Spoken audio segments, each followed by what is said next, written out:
Bueno, cerramos el día con Irene Quintans, que es arquitecta urbanista especializada en estudios territoriales, políticas sociales, movilidad, vivienda y gestión urbanística. Creadora de la red OCARA, a través de la cual organiza talleres de arquitectura y arte en escuelas y museos. Participó como técnica en la organización de la segunda mayor favela de Sao Paulo, siendo responsable del proyecto de camino escolar Paraisópolis, ganador del premio Mobilidade Minuto del IBM Brasil en 2014. Colabora con el primer portal de movilidad de Brasil y es vicepresidenta de la Asociación Internacional de Juego de Brasil. Hola, buenas tardes. Lo siento mucho porque es este horario, ¿no? Todo el mundo está muy cansado. Entonces, gracias por estar aquí, para escucharme. Quiero dar las gracias al Grupo Playgrounds por el cariño, siempre. Muchas gracias a Jorge Raedó por la invitación, muchas gracias a Virginia por su fantástica coordinación del proyecto y sobre todo muchas gracias a José Manuel Rosales y al Proyecto Terra. Bueno, tengo que hablar de Red OCARA, es lo que me han pedido. Yo vivo en Sao Paulo y para hablar de lo que hace Red OCARA, pues como es una realidad urbana y social muy diferente lo que hay en Latinoamérica comparado con Europa, os voy a hablar un poquito de cómo es Sao Paulo, para que os hagáis una idea de en qué hábitat están estos niños, ¿no? Y el título que le he puesto es eso, pequeños habitantes de la ciudad de las prisas. Es la mejor descripción que os puedo decir de los niños de Sao Paulo, son los pequeños habitantes de la ciudad de las prisas. Entonces os voy a explicar un poco por qué es la ciudad de las prisas. Sao Paulo es la capital financiera de Latinoamérica. Eso es mucho ajetreo y mucha responsabilidad. Y es el 10º PIB entre todas las ciudades del mundo. Es decir, es una ciudad que no para nunca. Sao Paulo tiene 7 millones de coches, 12 millones de habitantes, la ciudad, después hablamos de eso, y cada año pues tenemos 150.000 coches nuevos, o sea, lo que contribuye a estas escenas tan horribles que veis aquí, de colapso que pasa todos los días. Pero, sin embargo, el flujo de peatones también es muy grande. Esta es la Avenida Paulista, que es uno de los ejes principales de la ciudad, es como el centro financiero, y por ella pasa 1 millón de peatones por día y 100.000 coches. Y hay otras calles, esta es la 25 de marzo, es una zona de compras, que tiene 400.000 peatones por día y llega a 1 millón en fechas especiales. Os pongo estas cifras y estas imágenes para que veáis que en Sao Paulo todo es grande y todo es rápido. Esta es una foto ya más normal de una calle del centro y, como podéis ver, todo el mundo está como con prisa, ¿no? Está de aquí para allá. Para que os hagáis una idea, Sao Paulo tiene la ciudad 12 millones de habitantes y la región metropolitana tiene 21 millones de habitantes. La ciudad de Sao Paulo tiene una extensión aproximada, si pudiésemos hacer una forma regular, de 30 por 40 kilómetros. O sea, eso significa que si te montas en un taxi y le pides que vaya del centro de la ciudad a otro lugar que está, no en el centro, pero que está en el núcleo urbano, pues puede tener que hacer un recorrido de 20 kilómetros y les parece normal. Les parece normal. Yo que me asusto, ¿no? Entonces, Sao Paulo es la 7ª ciudad más poblada del planeta y es el conglomerado metropolitano, el primero del hemisferio sur. Porque conglomerado quiere decir la área metropolitana de Sao Paulo y otras pequeñas áreas metropolitanas que hay alrededor, que es esto que veis aquí de negro. Lo que está marcado de rojo es Sao Paulo, la ciudad de Sao Paulo, la ciudad, sí. ¿Qué significa? Esto que veis aquí es el movimiento diario de los trabajadores que viven en la periferia, básicamente, y van al centro a trabajar. Y entonces tenemos un movimiento pendular centro-periferia con una distancia que es más o menos de entre 2 y 3 horas en transporte público para la ida y 2 y 3 horas de transporte público para la vuelta. Esa mancha, os repito, es como 30 por 40 kilómetros. Es una dimensión un poco difícil de imaginarse, por eso os lo digo en horas. Esa es una situación normal en el metro. Eso, lo que le llaman la hora rush, que es la hora de pico, que es 5 o 6 de la tarde que la gente sale de trabajar, pues hay algunas líneas de metro que están más saturadas que otras, pero es así. Infelizmente en Sao Paulo solo tenemos 80 kilómetros de metro, cuando ciudades de extensión parecida como México o Nueva York tienen 400. Entonces, pues es un transporte público que aún es deficiente en la extensión, sobre todo, y se queda muy saturado. Y entonces esta es una imagen normal del día a día. Y en cualquier otra hora del día, aunque no sea la hora de pico, la gente corre. O sea, a las 11 de la mañana, que no es horario de rush, la gente sale corriendo del vagón del metro, se sube corriendo a las escaleras del metro y por inercia, o porque tienen prisa, o porque llegan tarde, por lo que sea, todos corren. Entonces, es la ciudad de las prisas. Otra imagen también, todo el mundo corriendo. Esto es una cosa es mi percepción personal de Irene, ¿vale? Eso de llamarla la ciudad de las prisas, porque siempre me ha sorprendido mucho eso de, en un horario tranquilo del día, ver que la gente sale corriendo del vagón del metro. Es como, ¿pero dónde van? Si son las 10 de la mañana o las 11, o sea, no es... Otro problema de la ciudad de Sao Paulo es la desigualdad y segregación espacial. Esos colores que veis ahí, ¿se ven los colores? Sí. Ese es un mapa racial. Azul es gente blanca y verde, a quien le llaman pardo, le llamaríamos mulatos nosotros. No es un mulato que hay en Brasil. O sea, es un... Bueno, no sé cómo explicaros igual. Mucha parte de la población pues, se autodenomina así o se le denomina así como pardos, ¿no? Y estas manchas de colores aquí no es casualidad. Es decir, la gente que tiene más dinero y que está mejor colocada a nivel cultural y social son las personas blancas que viven más en el centro y se expulsa a la periferia a la gente más humilde, que es la gente que está aquí con el color verde. Y ese mapa que os ponía antes de la oscilación centro-periferia, es que los trabajadores, que son más serviciales y que hacen todo el trabajo de mano de obra, pues tienen que ir al centro. Sin embargo, os enseño ahora un mapa, el mismo mapa, pero con la gente que tiene ingresos económicos superiores a 20 salarios mínimos, que se corresponde con el azul, y veis que el movimiento que ellos tienen es mucho menor, porque ellos viven muy cerca del trabajo, no tienen ese problema de hacer 2 o 3 horas de transporte público para ir y 2 o 3 horas de transporte público para volver. Bueno, aquí la señora con prisa, en el coche. Comentaros también que Sao Paulo es la ciudad de Brasil que tiene menos homicidios y, sin embargo, es la ciudad de Brasil que tiene más muertos por accidentes de tráfico, proporcionalmente, siendo que el 45% de los muertos son peatones, por diversos factores. No es solo que se lanzan de cualquier manera, son diversos factores. Uno de ellos es que la gente va con prisa y no los deja cruzar con tranquilidad. Entonces, esta es una encuesta que se hizo sobre la percepción, y esto lo pregunto yo, y con esos factores así un poco negativos que os he presentado, ¿será que Sao Paulo es posible que sea una ciudad que acoge? Y entonces, en esta encuesta se les preguntó a las personas, si usted pudiese, ¿se mudaría de Sao Paulo a otra ciudad? Y la más de la mitad ha dicho que sí. Yo dudo que a la gente de Madrid o de otra población de España, si se le pregunta si pudiese, se mudarían de la ciudad, dudo que saliesen esos porcentajes tan altos de que sí. ¿Por qué? Porque Sao Paulo es la capital del trabajo, la capital de la prisa, y las personas van allí a trabajar, a producir, a ganarse la vida, y están allí muchas veces para eso.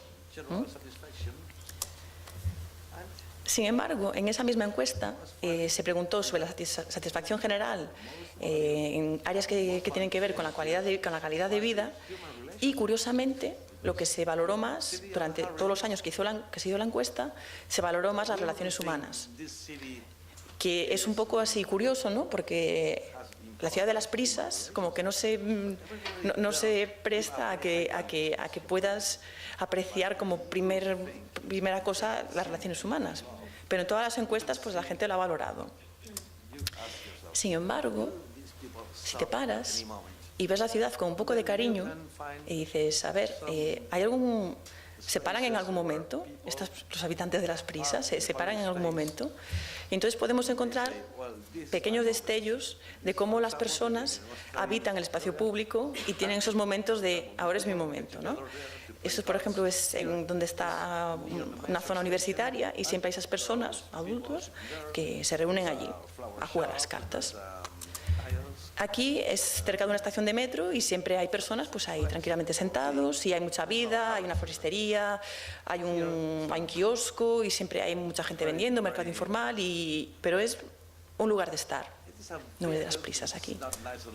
Esto aquí es un viaducto horroroso que cruza la ciudad, una cicatriz muy grande, pero sin embargo en los festivos y en los domingos se corta el tráfico y las personas lo usan pues para correr, ir de bicicleta, jugar al fútbol o pasear o lo que sea. Y entonces la propia ciudad de las prisas usa una infraestructura de la prisa para parar y disfrutar ese momento. Esto aquí es en un restaurante que había mucha gente que quería ir al restaurante, pues el propio restaurante ha puesto sillas para la gente sentarse y esperar. Pues, ¿para qué os pongo esas imágenes? Para que veáis que, aun siendo la ciudad de las prisas, sí que encuentras momentos en que las personas disfrutan el espacio público o lo usan, ¿no?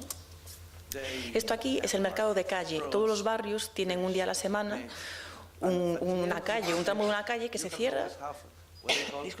Que se cierra y se hace un mercado pues de frutas, de pescado, de carne. Y en el extremo del mercado siempre hay lo que se llama el pastel de feira, que es como una empanadilla muy grande que se fríe y tiene mucho relleno y a la gente pues es como muy típico. Vas a comprar y te tomas el pastel de feira. Entonces aquí la gente ha parado, ha dicho no, yo me voy a comer el pastel de feira, me voy a conversar con mis amigos y me bebo algo y ya está. Esto los adultos, que por un lado están siempre corriendo, pero por otro lado consiguen, cuando pueden, usar el espacio público. Y esto es una introducción para poneros así como en ambiente, ¿no?, de la ciudad. ¿Y qué pasa con los niños y los adolescentes? ¿Qué pasa con ellos? Bueno, pues la percepción de los alumnos, de los adultos, disculpad, es que como que la calidad de vida para los niños y los jóvenes está como, ya veis dónde está, como en los últimos lugares, ¿no? O sea, ellos dicen que no está bien para los niños y los jóvenes. Otra encuesta terrible, se preguntó en Brasil, es una encuesta nacional, ¿qué es lo más importante para el desarrollo de los niños de 0 a 3 años? 51% es llevarlos al pediatra y ponerle las vacunas. Es muy importante, pero el 51% pues consideró que es como lo más importante para el desarrollo de un niño pequeño, de un bebé. Lo que veis subrayado son unas estadísticas un poco terribles también, que es solo el 20% cree que es importante para el desarrollo del niño conversar con el niño o recibir atención de los adultos. O peor aún, solo el 12% dice que es importante para el desarrollo del niño recibir cariño o afecto. Y lo que veis en rojo está relacionado con la ciudad. El 20% jugar o pasear, o vivir en un ambiente adecuado de seguridad, ventilación, higiene, etc. Y, ya por último lugar, para llorar, el 8% dice que es importante socializarse con otros niños o con sus hermanos. Entonces es una encuesta así un poco terrible, es del año 2012. Y entonces, con todo eso que os he enseñado, ahora planteo la primera pregunta, que entonces, ¿los niños no se relacionan con otros niños en la ciudad porque la ciudad no acoge, es la ciudad de las prisas, es una ciudad difícil? ¿O porque realmente no es importante para las personas? O sea, voy a plantear así como varias preguntas, ¿no? Y entonces, ¿cuál es el resultado de eso? Los niños de diferentes clases sociales pasan mucho tiempo dentro de casa, lo que llamo la cajita. Entonces están dentro de la cajita porque los papás y las mamás opinan que su hijo es el mejor lugar donde el niño puede estar, pero en ese lugar lo que hacen es ver la tele. O otras cosas, pero ven mucho la tele. Y como la ciudad no es una ciudad amigable, aunque ellos valoren las relaciones humanas, pero después digan que para los niños no, muchos niños son trasladados a todas partes en coche, de casa a la escuela, de la escuela a casa, para ir a cualquier actividad, son trasladados en el coche. Y cuando hay un tiempo de ocio con la familia, pues se va al centro comercial, ¿no? Porque mi hijo está mejor aquí. Sí. ¿Y por qué mucha gente cree eso realmente? De que el lugar mejor para estar su hijo es en el centro comercial o en casa. Porque hay esa idea, que probablemente vosotros también la tengáis, de Brasil, que es un lugar peligrosísimo, que no se puede salir de casa y que entonces el mejor lugar está dentro de una cajita, o la cajita con ruedas, que le llamo el coche, o la caja grande, que es el centro comercial. Pero os diré, yo que vivo allí, que yo siempre estoy en desacuerdo con esa afirmación y creo que hay un interés muy grande por parte del capital privado de meterle eso en la cabeza a la gente y convencerlos de que el mejor lugar es ese lugar donde tú no eres ciudadano, tú eres consumidor. Vas a tener que pagar el parking, seguramente consumas algo mientras pasas por el shopping, puedes ir al cine o compras algo en la tienda o lo que sea. Entonces hay una presión muy fuerte en todo el país para acentuar lo peligroso y lo horrible y lo terrible que es a cualquier hora del día caminar por cualquier lugar para incentivarte a privatizarte, ¿no? Entonces los niños están metidos en todo ese jaleo. Y entonces la niña dice, bueno, pero a ver, la ciudad acoge, no acoge, se puede usar, no se puede usar. O sea, los niños siempre cuestionando, ¿no? Eso es lo bueno. Pero también los niños haciendo esto, me encanta esa foto, de un mensaje para los que hacen planeamiento urbano, de un montón de expertos, que son los que mejor saben sobre si se puede usar la ciudad o no. Hay gente que se molesta cuando pongo esta foto. A mí me encanta. Bueno, los niños abren puertas y no siempre en el sentido figurado. Los niños nos abren puertas y nos cambian un poco las ideas y nos abren la mente, ¿no? Y entonces dicen, no, yo quiero explorar la ciudad. Y entonces yo te voy a decir si acoge o no acoge, o si es una ciudad que se pueda usar o no se puede usar. Entonces los niños, pues, van allá, saltan, ¿no? Esto aquí es el viaducto que os enseñé antes, el que bueno, los domingos y los festivos lo cierran. Y entonces los niños dicen, ¡guau! Un espacio para mí, que puedo correr por fin. Los niños que están en cajitas dicen, un espacio de una extensión terrible. Entonces, ¿qué hacen los niños cuando tienen libertad para explorar la ciudad? Corren y ven la dimensión de la ciudad y vienen para aquí, para allá, y no hay quien los pare porque se ven libres, ¿no? Ese es mi hijo, aquí, y dice, qué bien, saltar aquí normalmente no puede, ¿no? O otros niños que corren porque se sienten libres. O sea, la máxima expresión de la libertad es correr libremente sin que nadie te pare. Pero os quería incidir en el tema de encontrar los momentos. Os voy a traducir aquí. Dice la viñeta, soy un huracán, hablo mucho, hago mucho, pienso mucho, siento mucho, demasiado, pero en toda esa agitación encuentro cosas que me paran. Entonces, a la ciudad de las prisas, uno de los principales problemas para los niños vivir la ciudad o disfrutar la ciudad es que no les damos el tiempo de los niños, el tiempo de ellos. No se les da porque todo el mundo está con prisa. Eso aquí son mis hijos yendo al colegio. Es posible eso en Sao Paulo, aunque mucha gente crea que no. Mis hijos van caminando a la escuela y pues como es el tiempo de los niños y pueden caminar a su ritmo, pueden pararse y pueden ver que hay una flor y cogerla. Y pueden traer flores para mamá de cuando van caminando a la escuela. Entonces es la oportunidad de darle a los niños su momento y su tiempo. Si hiciésemos eso todos, no construiríamos estas cosas horribles, como lo que veis en esta foto, que es un edificio en el centro urbano, que le han puesto esa cosa horrible para que nadie se siente, y ya, no para que alguien duerma, porque ahí no puede dormir nadie, solo puede dormir alguien en vertical. O sea, ¿y qué problema hay en que se siente alguien? ¿No? O sea, ¿qué problema hay? ¿Para qué sentarse si estamos en la ciudad de las prisas? Os desafío a, si vais a Sao Paulo, buscar los bancos que hay en la ciudad. No hay. ¿Para qué sentarse? Mejor correr, caminar con prisa o consumir donde un espacio privatizado, ¿no? Pero hay algunos lugares pues, que no hacen esto, pocos puntuales, y entonces pasan cosas como esto. Esta es una niña que iba con su mamá, yo iba detrás, hice la foto, y entonces la niña le dijo a su mamá, espera. Se sentó, abrió su bolsa, sacó el libro y se puso a leer, así de nada. Y la mamá, con toda la paciencia del mundo, la dejó aquí.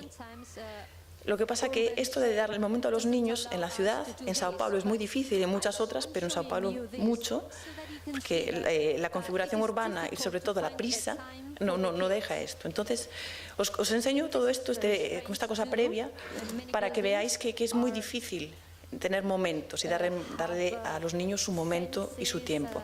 Esto es una cosa así también muy extraña. Allí muchos edificios están con rejas a su alrededor y no tienen un portal comunitario que tú tienes la llave. Tienen una caseta con una cámara de seguridad y tienen un señor que trabaja allí y entonces ve quién es, si te deja entrar o no. Es una cosa así como muy militarizada y muy horrible. Y la mamá de estos niños estaba dentro de la verja y les dejó ponerse fuera. Y de verdad que esta foto es muy rara, eso en Sao Paulo, y los niños vendían papelitos con mensajes, ¿no? Aquí tuvimos como un destello de luz, le voy a dar el momento a mis hijos, o sea, su tiempo. Y esto aquí, pues, es en un edificio de Lina Bobardi, y os lo enseño porque creo que es el mejor banco de todo Sao Paulo, que es una canaleta gigante, pues que para sentarte y para disfrutar. Y a los niños les gusta mucho jugar y correr por aquí y por allá, y bueno. Bueno, entonces, los niños con los que yo hago talleres, que os voy a enseñar ahora, viven en esta ciudad, que es la ciudad de las prisas, que sí que se pueden hacer cosas y encontrar los momentos y las oportunidades, pero tiene esas dificultades de que todo el mundo corre y hay problemas. como así, ¿no? Como me han pedido que hable de la Rezocara, os voy a explicar cómo empezó la Rezocara y lo que es la Rezocara. Bueno, yo cuando llegué a Brasil entré a trabajar en la Secretaría de Vivienda, específicamente en la obra de urbanización de la segunda mayor favela de la ciudad, que es Paraisópolis. Seguramente muchos de vosotros habéis visto esta foto. ¿Quiénes han visto de aquí esta foto? ¿Os suena? Es famosísima esta foto, ¿no? Es tremenda, es muy famosa. Pero yo os voy a enseñar la foto mejor. Voy a hacer un zoom así para que veáis cómo es Paraisópolis de verdad. Y lo que está marcado de rojo es el edificio de las piscinas de la foto famosa. Esta favela tiene 1 kilómetro por kilómetro, es 1 kilómetro cuadrado y viven 70.000 personas dentro. Para que os hagáis una idea también. O sea, es muy densa, muy compacta. Y yo trabajaba en la obra de reurbanización, lo que se llama en inglés slum upgrading. De hecho, el programa de reurbanización del Ayuntamiento de Sao Paulo recibió un premio de Unhabitat por este programa. No solo en esta favela, sino en varias favelas del municipio. La favela tiene zonas más precarias y que se corresponden más con la imagen que tenemos en Europa de lo que es una favela. Seguramente esta imagen se corresponda con lo que tenéis en la cabeza de lo que es una favela brasileña, ¿no? Así todo de ladrillo, las casas, así. Pero hay algunas, como esta especialmente, que tiene un centro comercial muy activo y que es así. Y si os enseño la foto suelta, seguramente no la relacionaréis con una favela. Y de hecho, si entras, esto que veis aquí, el amarillo es de allí, es una panadería que entras dentro y tiene las luces halógenas y todo, las mamparas, y tú dices, y piensas que estás en el centro de un centro urbano cualquiera, ¿no? Entonces ahí tenemos como muchos prejuicios por ignorancia y por no conocer, pero muchos lugares de periferia que se consideran favela o barrios más alejados, pues tienen sorpresas dentro que no nos esperamos. O sea, hay vida muy activa y comercio muy activo y eso. Ese es el mapa de Paraisópolis. Y entonces pues se me ocurrió plantear la posibilidad de hacer un camino escolar. Y pensáis, ¿un camino escolar? ¿Todo el mundo camina allí? Sí, 85% de la gente va caminando, solo acompañados. Bueno, los niños van solos o acompañados, ¿no? Pero a mí me interesaba trabajar temas más urbanos, de apropiación de la ciudad, a trabajar otros temas más intangibles. Y felizmente, pues el equipo del ayuntamiento pues apoyó la idea y dijo, sí, venga, vamos allá, vamos a hacer un camino escolar y algunas intervenciones de urbanización en paralelo a la gran obra que ya estaba haciendo el ayuntamiento. Entonces, ¿cómo abordar eso? Porque es que es todo muy grande. O sea, como se enseñaba, Sao Paulo es todo muy a lo macro, ¿no? Para eso pues hay 9 escuelas públicas que están concentradas en 2 zonas, lo que veis aquí en amarillo y en azul. De negro son las escuelas. En estas 9 escuelas hay 8.500 alumnos de 6 años a 14. Y entonces yo dije, bueno, ¿cómo empiezo? Porque es que es mucha cosa, ¿no? Y entonces cogí una escuela de cada área, que lo veis en rojo. No sé si estáis viendo allí una escuela en rojo y otra aquí, que en total son 1.500 alumnos. Y entonces apliqué lo que es una metodología estándar de camino escolar, que se empieza haciendo una encuesta para ver cómo está la movilidad del centro escolar, en este caso de toda la favela. Con los resultados, pues decides hacer unas directrices o unas acciones. Lo que pasa que como era una favela y no hay caminos escolares en estas áreas urbanas, no hay muchos ejemplos, pues tuvimos que adaptar muchas cosas, que eran cosas pequeñitas, pero que eran importantes. No os voy a hablar ahora del proyecto de camino escolar, que le interese, pues que me entre en contacto y les cuento, porque es más la Rezocara y esto es previo. Y os voy a poner algunas imágenes de... esto. Para que os hagáis una idea de cómo es la movilidad de los niños allí. Los niños que viven más en el centro de la favela, lo que es más denso, a partir de los 8 años de edad, el 55% ya va solo, pero solo con amigos o con hermanos pequeños caminando a la escuela. Que son unos porcentajes que aquí serían imposibles, ¿no? Y fijaos que los de 7 años ya es el 30%. O sea, 7 años. Y la otra muestra que estudié, que está un poquito más lejos, un poco más en el perímetro de la favela, solo a partir de los 10 años que se supera el 50% de niños que van caminando solos, pero aún así son porcentajes muy altos para lo que es nuestro estándar aquí en Europa o en otras zonas como Estados Unidos, Canadá o Australia. Algunas imágenes de los niños, para que veáis. Todo eso es en Paraisópolis.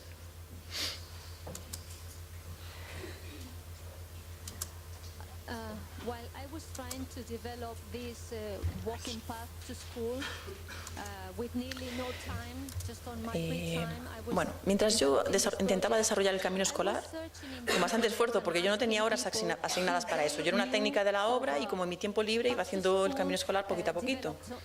Yo iba buscando en internet y preguntando a conocidos pues si conocían algún camino escolar hecho en favela o una área urbana parecida, y nadie conocía, y pues fui encontrando cosas muy puntuales por Google, por internet, y las iba guardando.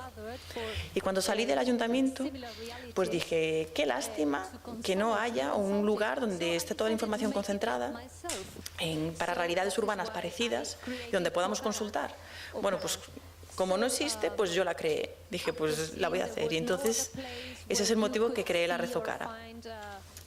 Después de ver que no había ningún lugar donde estuviese concentrado pues información de proyectos con infancia y ciudad de áreas urbanas parecidas. Dentro de Okara, disculpad, que es el nombre así como oficial, ¿no? Es la Red Latinoamericana de Ciudad, Arte, Arquitectura, Espacio Público, Movilidad Urbana para Niños y Niñas. Pues hay una serie de proyectos, que no solo de movilidad urbana, o sea, hay una serie de proyectos que veis aquí los temas, ¿no? Pues que arquitectura, arte, espacio público, una serie de proyectos que se recopilan allí. ¿Y qué significa Okara? Bueno, en Brasil tenemos un problema porque Okara significa el tío, o dude en inglés, o sea, es como o cara, y entonces siempre hay que explicar que Okara no es el nen o el tío o el amigo, ¿no? Que viene de la palabra oca, que es una palabra tupi guaraní, que es la lengua indígena viva, mayor cantidad de personas que la hablan en Latinoamérica, y significa casa. Y Okara es el espacio que hay entre las casas, el centro de reunión. Entonces la Red Okara se llama así porque quiere ser un lugar de encuentro. ¿Quién es la Red Okara? Bueno, pues yo, que se me ocurrió hacer esto, ¿no? Como os he explicado, y también Jorge Raedo, nuestro querido Jorge Raedo, que no sería la misma la Red Okara sin él. O sea, nos hacemos unos brainstorming terribles, entonces somos los dos que estamos aquí. Y una cosa que se me planteó muchas veces, bueno, que me dijeron muchas personas es, bueno, pero ¿por qué España o otros países no pueden entrar en la Red Okara si hablamos el mismo idioma? Yo, sí, hablamos el mismo idioma, pero la realidad urbana o la realidad social no tiene nada que ver. Y el motivo de hacer la Red Okara es para empoderar o para convencer a otras personas de esta realidad urbana que sí es posible hacer ese tipo de proyectos. Entonces sí, proyectos que se hacen aquí, que se desarrollan en Europa o en Canadá, Estados Unidos, Australia, etcétera, son muy importantes como punto de partida, pero no son suficientes para animar a las personas. Y entonces en Brasil, específicamente en Sao Paulo, se dice mucho la frase de allí se puede, no, está muy bien eso, pero aquí no se puede. O sea, eso lo escucho yo todos los días, de aquí no se puede. Y entonces le dices, os enseño después, este proyecto se han hecho en condiciones incluso más difíciles que aquí, entonces dime que no se puede. Entonces la Red Okara surgió para animar a las personas y ver otras cosas parecidas.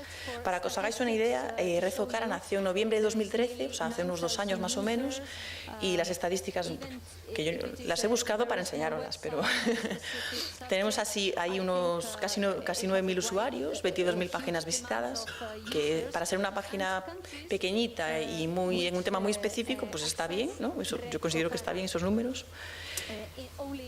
Y sobre todo, pues los países que entran a Red Okara. Esto que veis coloreado son todos los países que han accedido a Red Okara. En España, pues mira, casi 900 sesiones. Pero hay unos países que me llaman mucho la atención, que es, en segundo lugar, Estados Unidos, y en noveno lugar, China. Y no ha sido una persona que se ha metido en China, o sea, ha sido 250 sesiones, o sea, no ha sido sin querer. Y si tú buscas en el Google China, Red Okara, si tiene algo que ver con el AliExpress o hay algo que venden o yo qué sé, alguna cosa, no hay conexión. O sea, creo que realmente querían entrar en Red Okara y eso me rompe un poco los esquemas.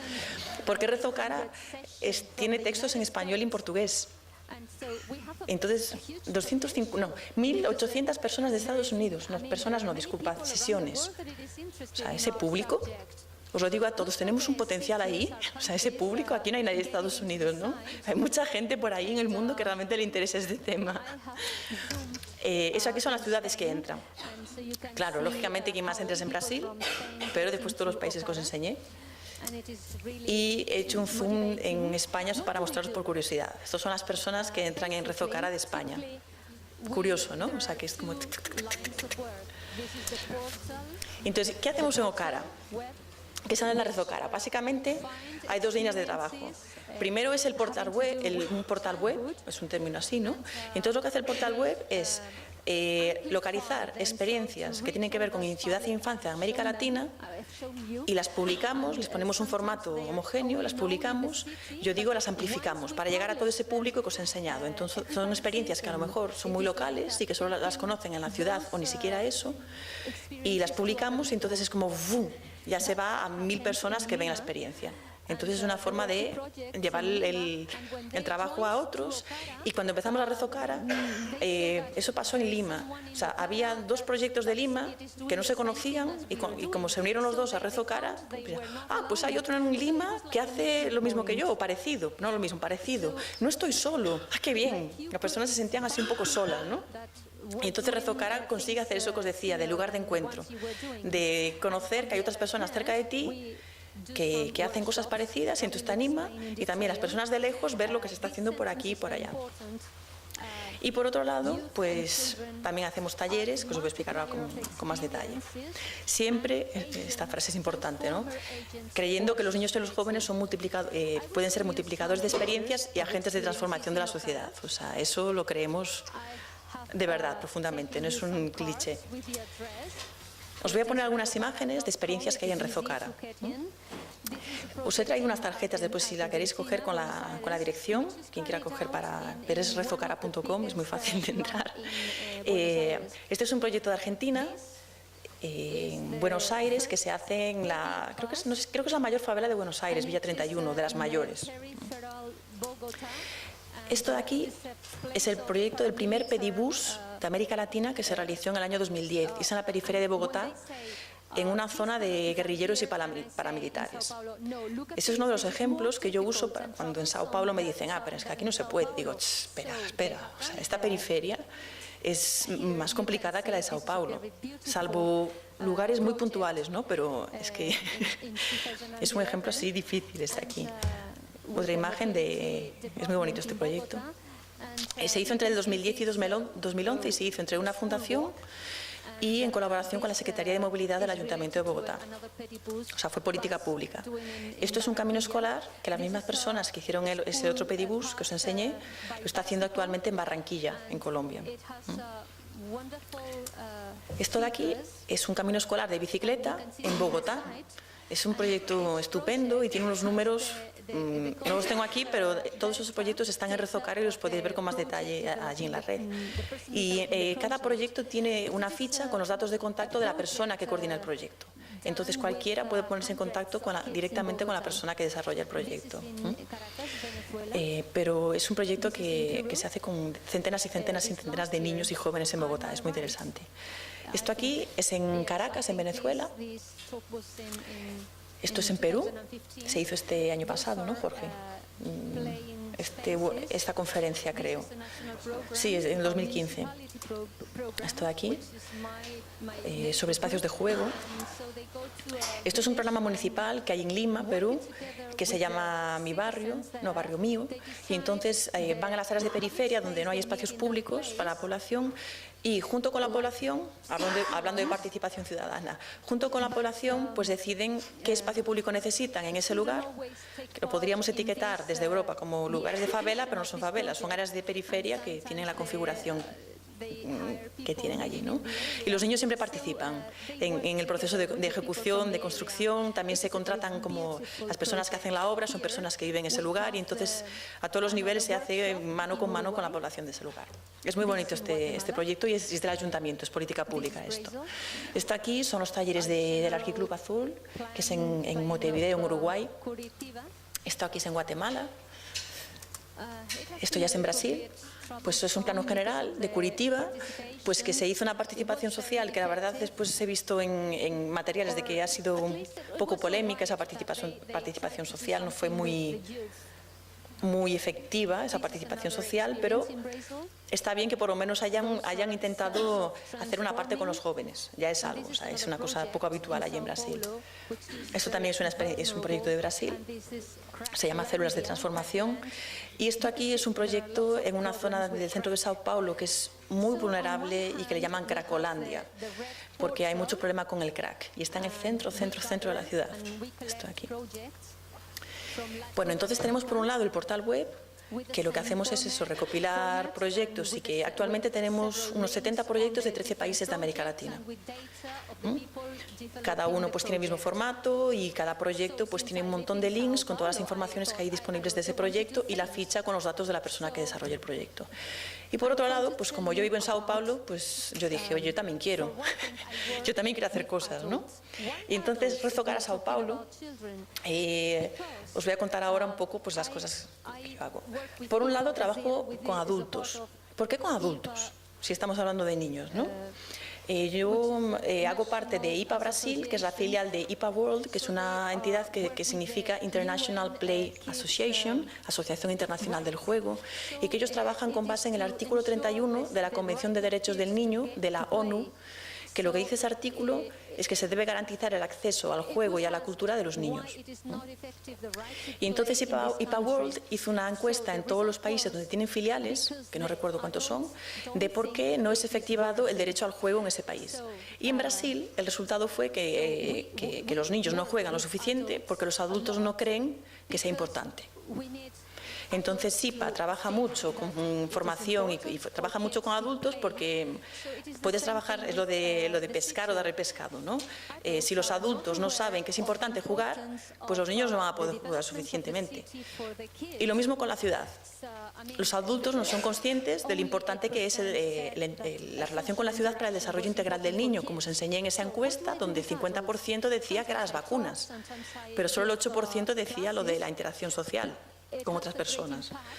Entonces, con adultos, ¿qué es lo que hago? Pues a veces hago charlas o a veces doy clases, y la verdad es que el resultado es muy impactante, porque al principio digo, bueno, voy a hablar de infancia y ciudad, y todos, eso está muy fácil.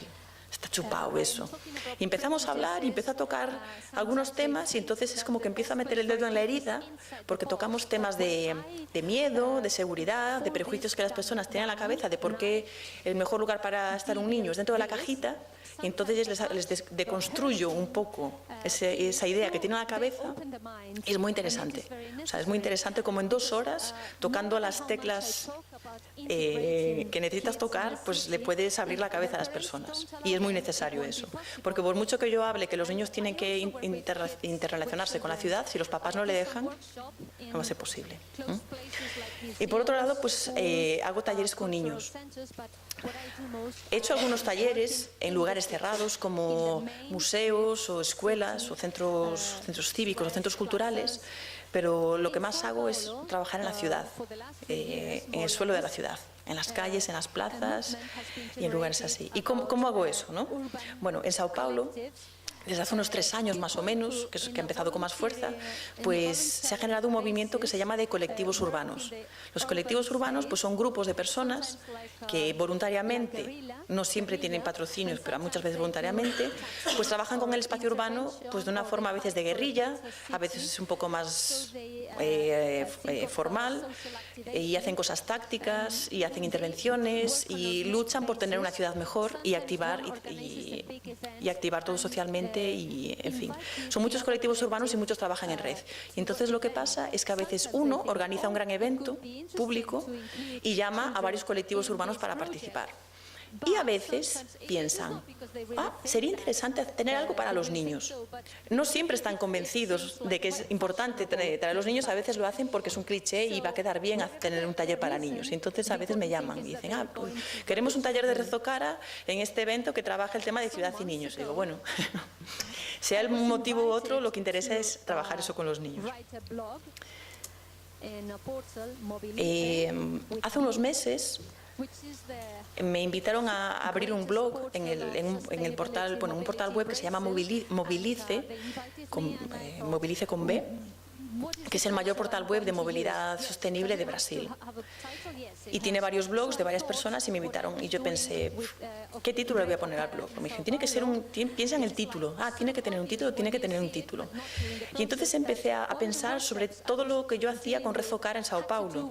Y ahí me di cuenta, reflexionando, que es como obvio cuando lo ves, pero no era tan obvio durante el proceso, de que todos los talleres que yo hago tienen que ver con flujos y con espacios, con redes y con puntos. Leer la ciudad caminándola, pero también habitando sus espacios. Los talleres trabajan estos conceptos.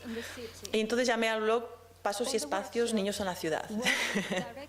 Y ahora os voy a enseñar un poquito los talleres de pasos y espacios, cómo que tienen que ver. Todos los talleres trabajan de manera directa o indirecta una serie de conceptos. Estoy nerviosa con la hora porque estáis todos muy cansados. Os voy a poner así como referencia algunos conceptos que se trabajan en todos los talleres. Empecemos con esto. Yo ya lo hablaba antes, y más gente lo hablaba antes, pero vino el Premio Nobel de Medicina para darnos la razón y todo el mundo creérselo. Es el Premio Nobel de Medicina del año 2014, se lo dieron a un equipo que investigó el GPS humano, cómo funciona nuestro GPS en la cabeza. Y ellos vieron que funciona con referencias. O sea, que nuestro cerebro absorbe referencias del entorno, puede ser una habitación, una ciudad, de diferentes escalas, y hace como una malla nuestro cerebro para georreferenciarse. Entonces hay la importancia de absorber las referencias. Este dibujo es muy interesante. Aquí le preguntaron a 2 niños, le pidieron a 2 niños que dibujasen su trayecto casa-escuela. El niño de arriba hace el trayecto casa-escuela en coche, y entonces dibujó ese espagueti, así sin forma, porque es lo que él percibe. Y el niño de abajo camina. Entonces el niño de abajo pues tiene muchas referencias, él absorbió muchas referencias. Entonces esos números, que se ven muy pequeñito, es la casa de mi amigo, la panadería, el kiosco o la casa del otro amigo. Entonces es como la constatación de lo importante que es para construir tu mapa mental en la cabeza, vivir la ciudad y absorber las referencias. Que en coche no se puede, y en la cajita con ruedas, que os decía antes, de aquí para allá, siendo transportado, pues no funciona, ¿no? Para elaborar el mapa mental. Y entonces me aproveché de mi hijo y dije, voy a hacer una prueba con mi hijo, le voy a pedir que me haga un mapa mental. Dije, a ver, dibuja las cosas que están cerca de casa que tú vas caminando. Entonces él dibujó el parque, eso es un columpio con un tobogán, está dibujando la rampa del tobogán. Después dibujó la escuela, dibujó ese niño con una mochila que veis ahí, ese monigote rosa. No es él, es un amigo que él se encuentra cuando va a la escuela y el amigo está volviendo de la escuela. Entonces empezó a dibujar las cosas. La feira es el mercado que os enseñaba antes, donde se come el pastel de feira. También dibujó el trabajo de mamá y cosas así, y al final pues tenía ese mapa. ¿Y qué es ese mapa, no? Es el mapa de referencias de un niño. Aquí tenía 5 años o 4 y medio mi hijo, pero para él fue muy fácil hacer su mapa de referencias. Y lo importante es lo que significa este mapa, que es que él se siente que pertenece a ese entorno. ¿Por qué? Porque lo camina. Si él fuese transportado en coche, pues no tendría eso. Y insisto en eso porque allí hay muchos niños y jóvenes que son transportados dentro de la ciudad. Y entonces es muy difícil elaborar este mapa mental y sentirse ciudadano, y sentirse plenamente parte de la ciudad. Esta es una actividad que hicimos con una escuela pública que está en la Avenida Paulista, que os comentaba que es como la avenida principal, el centro económico de la ciudad. Es una escuela pública que está allí en la avenida, pero los niños no conocen la avenida, porque los llevan allí, se quedan en la escuela y nunca los sacan a pasear. Y en el año 2014, con motivo del Día Mundial Sin Coche, pues dijimos, vamos a hacer un paseo. Y entonces salimos fue un show, porque les dimos unos globos naranjas. Y no es normal ver niños ahí en la ciudad. En Sao Paulo no es normal ver niños caminando por la ciudad. Entonces la gente que iba en los autobuses, que claro, están en un nivel más alto, miraban por la ventana así con los ojos abiertos y decían, niños en la ciudad, ¿qué es eso? Niños en la Paulista y con globos. O sea, era como hacíamos mucho ruido, ¿no? Ruido entre comillas. Y los niños estaban perplejos, era como, wow, le enseñamos el metro, esto de aquí es una facultad que tiene un montón de escaleras y le decíamos, a ver, niños, ¿por qué la gente se sienta aquí en estas escaleras? Y dijeron varios, porque no hay bancos donde sentarse. Os comenté que no había bancos. Entonces... Esto que veis aquí es otro museo de Lina Bo Bardi, que está ese edificio que veis ahí. Y después le pedí a la profesora de estos niños que el día siguiente les pidiese que hiciese un dibujo del paseo. Y entonces los niños hicieron unos dibujos preciosos. Y os pongo que es bastante bonito, y es el dibujo del mapa de referencias, el mapa mental de ese niño, que no conocía la Avenida Paulista, lo que había, y él hizo el dibujo. Aquí veis, Avenida Paulista, la escuela, el Museo del MASP, el MASP es este museo de Lina Bo Bardi, el Parque Trianon, porque tiene un parque urbano muy bonito allí, y solo con una caminada de 2 horas conseguimos que ese niño o ese grupo de niños no se olvide nunca de lo que es la Avenida Paulista y que tiene un montón de referencias urbanas. Entonces esas cosas tan sencillas allí no se hacen. Y Y lo que os decía al principio, no se le permite, no se da la oportunidad a los niños de tener su momento, de tener su tiempo, de vamos a pararnos y vamos a enseñarte pues dónde vives, para que te sientas parte de eso. Otra cosa muy importante que me gusta hacer en los talleres es enseñar lo que es compartir el espacio público. Este es un taller que hago que se llama, en inglés se llama Complete Street, en América Latina le llaman calles completas, en portugués es ruas completas, y lo que es una calle completa. Es que la calle funcione para todos los modos de transporte y que sea accesible para todos.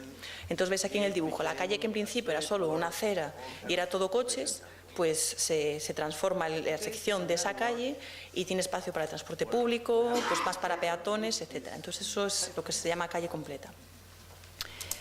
Y entonces es un taller que es un papel que solo tiene aceras y carriles para coches. Entonces yo les digo, bueno, vamos a hacer magia. Entonces le vamos a dar la vuelta, giramos el papel y vamos a hacer una calle para todo el mundo. Entonces empezamos a poner todos los carriles. El azul es del de coche, el rojo es del de bicicleta, ponemos paso de peatones, claro, ponemos aceras más anchas y les pido que dibujen las personas.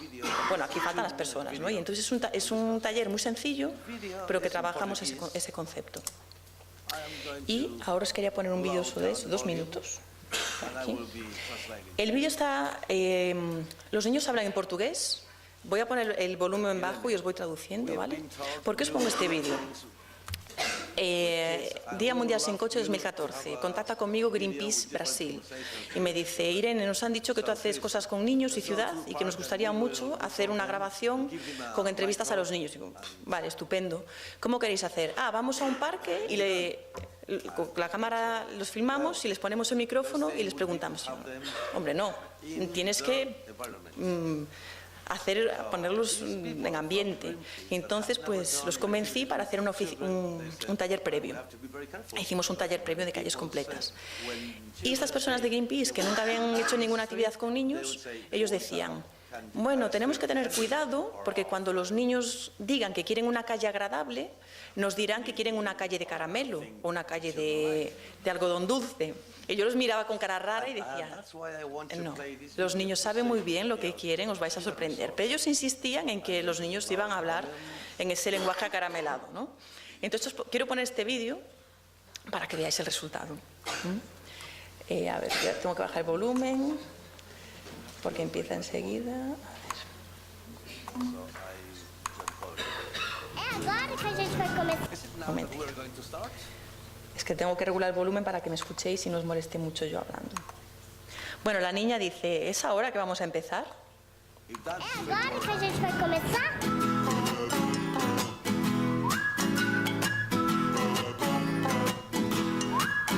Si esa calle fuese mía. Os carros passam e a calçada é onde que as pessoas passam. La calle es donde pasan los coches y las personas en la acera. E as pessoas ficam sem passar para ir na casa de alguém. Eu acho Si no das señal, no puedes cruzar y entonces las personas no pueden ir a la casa de alguien. para eles andarem. O que eu mais gosto de brincar na rua. Lo que más me gusta es jugar en la calle. O que eu mais gosto na rua é de andar de bicicleta. Quando eu ando de Me gusta bicicleta, andar de bicicleta y me gusta andar de bicicleta porque llevo el pelo suelto. eu gosto de veículo que tem roda. Y me gusta ir en los vehículos que tienen ruedas, pero que no tienen motor, porque tengo que usar mi fuerza. A sua força é legal, porque você se sente livre. Te sientes libre. A rua dos meus La calle de mis sueños escorrega, tem balanço, mais tiene columpio, tiene tobogán, árvores, más mais árboles, más flores, flores, de futebol, campo de fútbol, de patinación, patinaje, skate, estrada de terra. tiene tierra, Se não tem lixo na rua, que no tenga basura en la calle, cachorro abandonado, que no tenga perros abandonados, que ela economizasse água, que se economice agua, fique limpinha e que esté toda limpia. Eu queria que tivesse Y yo quiero que tenga sombra para caminar, que não seja como as outras que são tão agitadas. que no sea como las otras que son tan agitadas, Muita que todo el mundo va corriendo, muita pessoa agitada, tipo assim. todo el mundo va corriendo tipo así, y pone esa cara. Cuando una calle es buena para los niños, es buena para todo el mundo, que es una frase de nuestro querido Francesco Tonucci.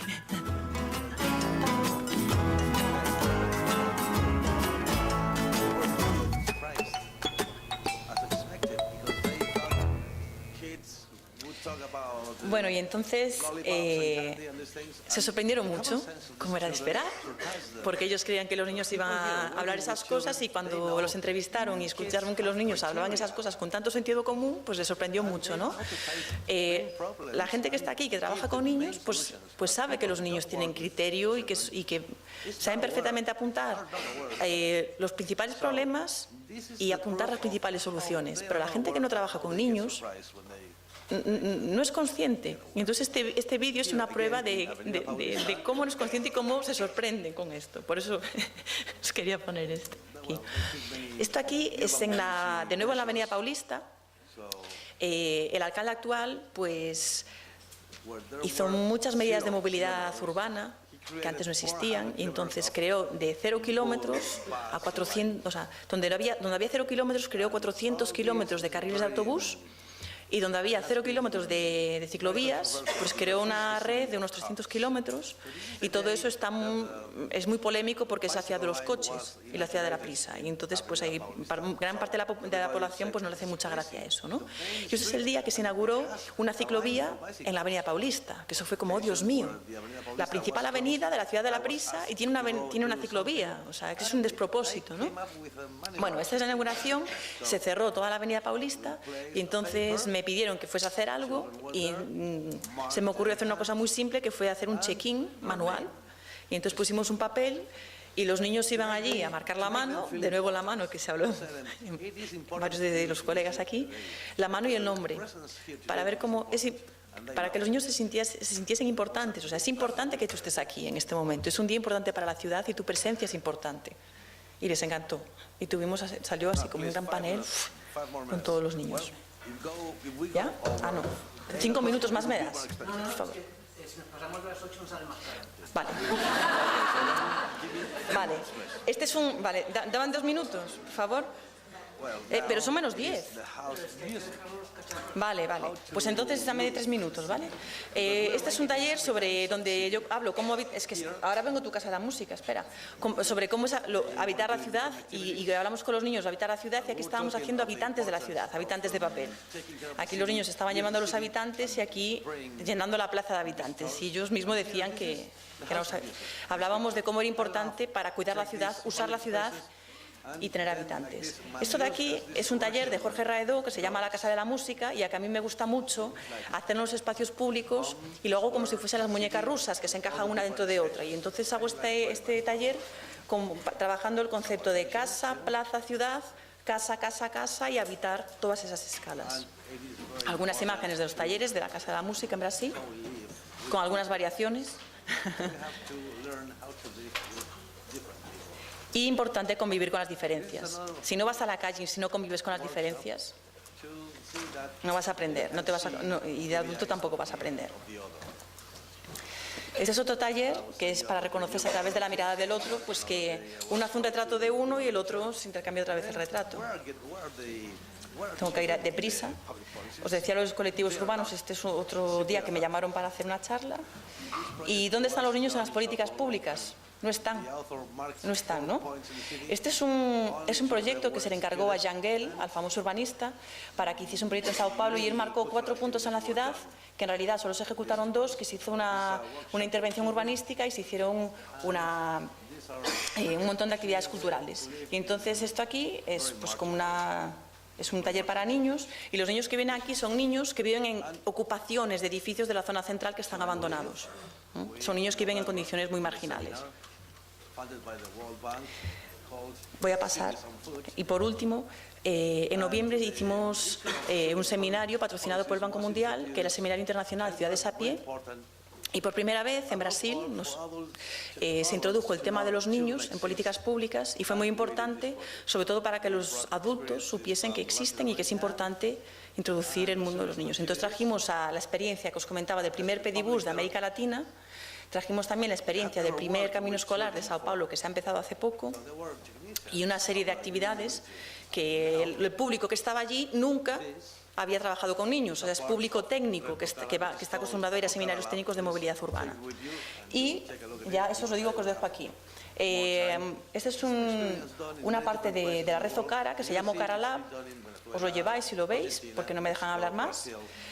Pero es una experiencia muy simple que se ha hecho en diferentes lugares del mundo, y aquí podéis ver que se ha hecho en Venezuela, en Argentina, en México, la he hecho yo en Brasil también, y la he hecho nuestros colegas de Arquiplay de Portugal, las únicas personas de Europa que de momento se han animado, pero espero que os animéis todos vosotros.